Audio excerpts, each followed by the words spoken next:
A second income does not have to mean a second job. And if that's the only version anyone ever showed you, that's exactly why you're exhausted and still broke as a joke. Here's the trap almost everyone walks into.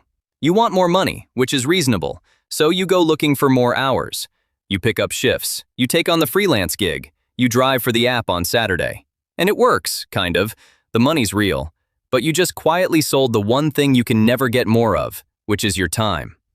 I did this for about 2 years. I had my regular job, and then I stacked a second thing on top of it, and I genuinely thought that was what being an adult looked like.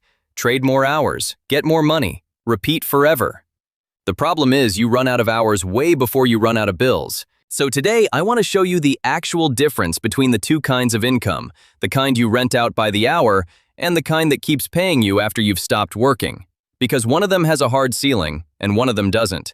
And most people spend their entire 20s on the wrong side of that line without ever realizing there was a line. If you're smart enough to earn good money, but nobody ever explained how to make money that isn't strapped to your own 2 hands, that's this whole channel. Subscribe and stick around. All right, let's actually get into how this works. Let me draw the line clearly because once you see it, you can't unsee it. There are 2 ways money comes to you. One is you trade time for it. You show up, you do the thing, you get paid, and the second you stop showing up, the money stops. That's your job. That's the Saturday delivery driving. That's the side hustle where you're the product. The other way is, you build something once, and it pays you over and over without you being physically present for each dollar. You do the work up front, and then the thing keeps earning while you're asleep, at Chipotle, watching TV, whatever. That's an asset. That's a system. And the whole game, the entire thing, is slowly moving your income from the first column into the second. Now I know how that sounds. Make money while you sleep is the most overused, scammy phrase on the internet, and every time someone says it, they're about to sell you a course. So let me be super clear. I'm not talking about magic. The upfront work is real, and it's often harder than a shift. The difference is what happens after the work is done. A shift pays you once. An asset pays you on a loop. Think about it in your own life right now. Every dollar you made last month, how much of it required you to physically be somewhere doing something? For most people, the honest answer is 100%. Every single dollar was rented, not owned. And that's not a moral failing, that's just where the system points you by default. Let me tell you about the version of this I lived, because I think you'll recognize it. Couple years back, I wanted an extra $1,000 a month. Not life-changing money, just breathing room. So I did the obvious thing. I picked up freelance work on the weekends. Design stuff, small projects. And it worked. I hit my $1,000 a month, pretty consistently. But here's what actually happened, the part nobody warns you about. I lost my weekends, all of them. Saturday morning I wasn't getting brunch, I was answering client emails. Sunday, when everybody else was doing their Sunday reset, I was white-knuckling through a project due Monday. I made the extra money and I hated my life a little more every week. And then it got worse in a way that taught me the whole lesson. I got sick for 2 weeks, just a bad flu, nothing dramatic. And you know what my freelance income was for those 2 weeks? $0. $0. Because the income was me. When I stopped, it stopped. I didn't have a second income. I had a second boss, and the boss was also me, and he was relentless. That's the ceiling I'm talking about. When your income is your hours, you're always one flu, one burnout, one bad week away from it drying up completely. And you can feel that, right? That low-grade anxiety of, I can't afford to actually rest. That's not you being weak. That's a design flaw in trading time for money.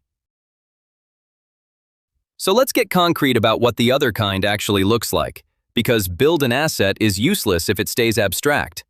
An asset is anything you make once that can be sold or used more than once. That's the whole definition.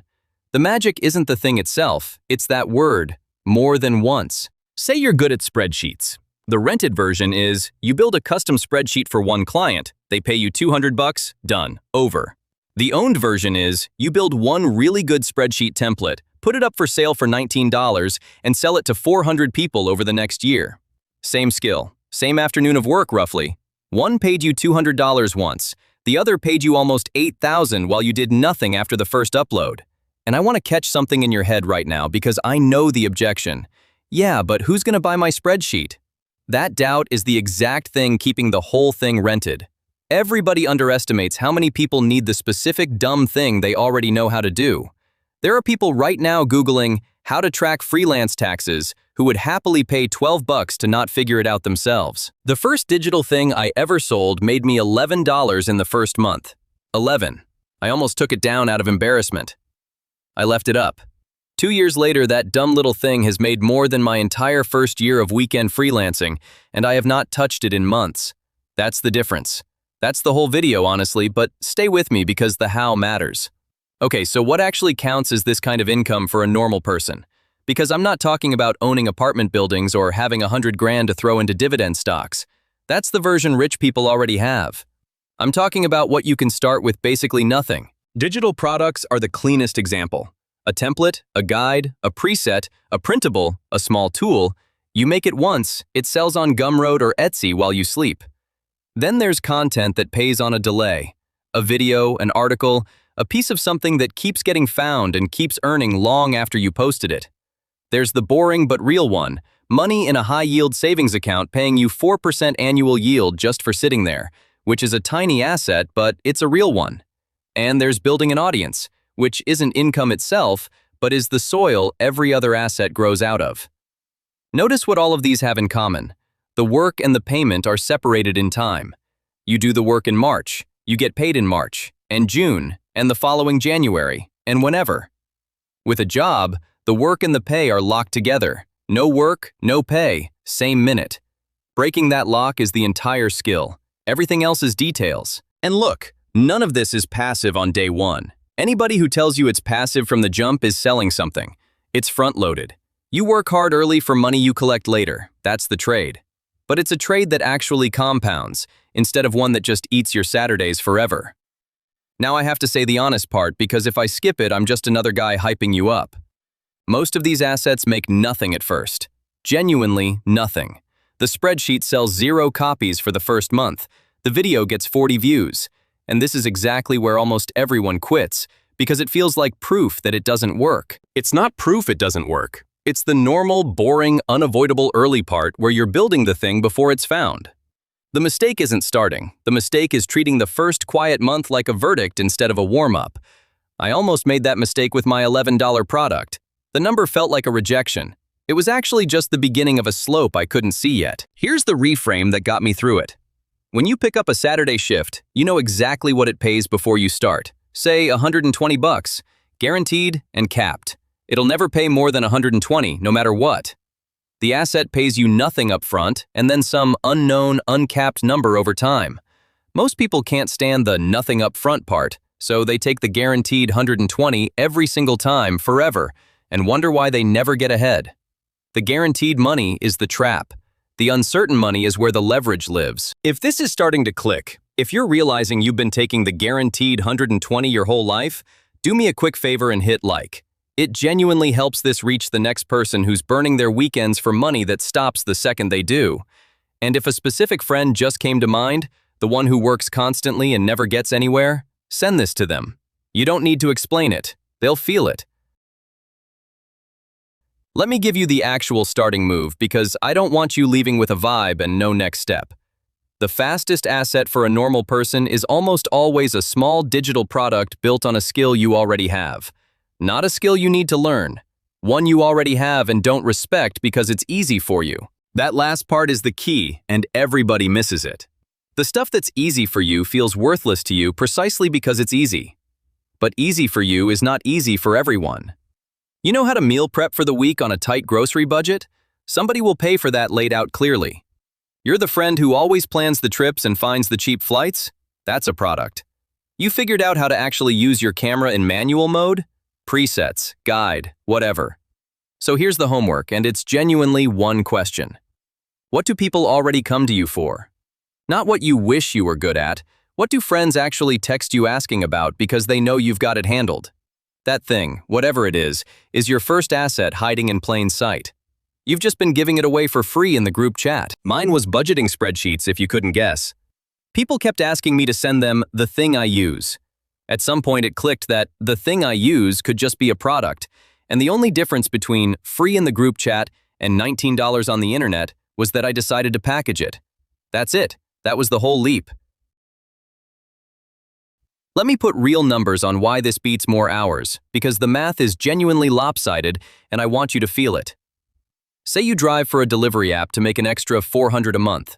To make that, you're working maybe 40 hours a month, 10 hours every weekend. Solid money. But to keep making $400, you have to keep driving those 40 hours. Month 1, 40 hours. Month 12, still 40 hours. The effort never goes down. Now say instead you spend those same 40 hours in month 1 building a digital product. Month 1 you make basically nothing, worse than driving, right? But month 2 you spend maybe 5 hours updating and promoting it, and it makes $80. Month 6 you're spending 3 hours a month on it and it's making $200. Month 12, an hour of maintenance, $400 a month coming in. Same $400 as the driving, but one costs you 40 hours a month forever, and the other costs you $1. And here's the part that actually stacks.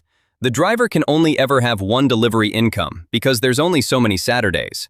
The product person can build a second product, and a third. Each one takes about the same upfront push, and each one keeps paying. You're not adding hours, you're adding streams. That's the thing nobody tells you at 25. The goal isn't to work more, it's to own more of these little machines that print small amounts of money on their own. $400 a month from 3 little products is $14,400 a year that isn't chained to your calendar. That's not passive income guru fantasy money. That's just what happens when you stop renting your time and start building things that outlive the afternoon you made them. Now let's talk about the objection that's probably loudest in your head right now, because I had it too. I don't have the time to build an asset. I'm already exhausted from the job I have. I know, that's real, and I'm not going to pretend it isn't. But here's the uncomfortable flip. The reason you don't have time is that all your extra energy is going into rented income, the shifts, the side gig, the constant low hum of hustle. You're spending your leverage building hours on non-leverage work. It's like being so busy bailing water out of the boat with a cup that you never have a free hand to fix the hole. The bailing feels productive, it's keeping you afloat, but it's also guaranteeing you'll be bailing forever. So the move isn't add asset building on top of everything you're already drowning in. That's a recipe for burning out and quitting in 3 weeks. The move is to redirect. Take some of the hours you were about to sell for guaranteed cash and spend them on the uncertain thing instead. Yeah, it means a little less money right now.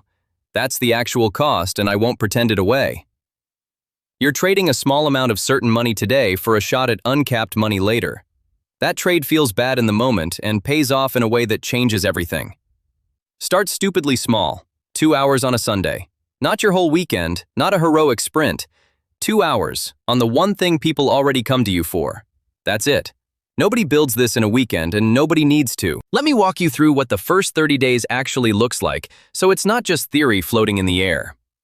Week 1, you don't build anything. You just answer the question, what do people come to me for? You write down 3 things, just 3. The stuff that's easy for you that other people find hard. Week 2, you pick the one that's easiest to turn into something someone could download. Usually, that's whatever you could explain to a friend in one sitting. You make the roughest possible version of it. Ugly is fine. Ugly that exists beats perfect that's still in your head. Week 3, you put it somewhere it can be bought. Gumroad's free to start, Etsy's a few cents a listing.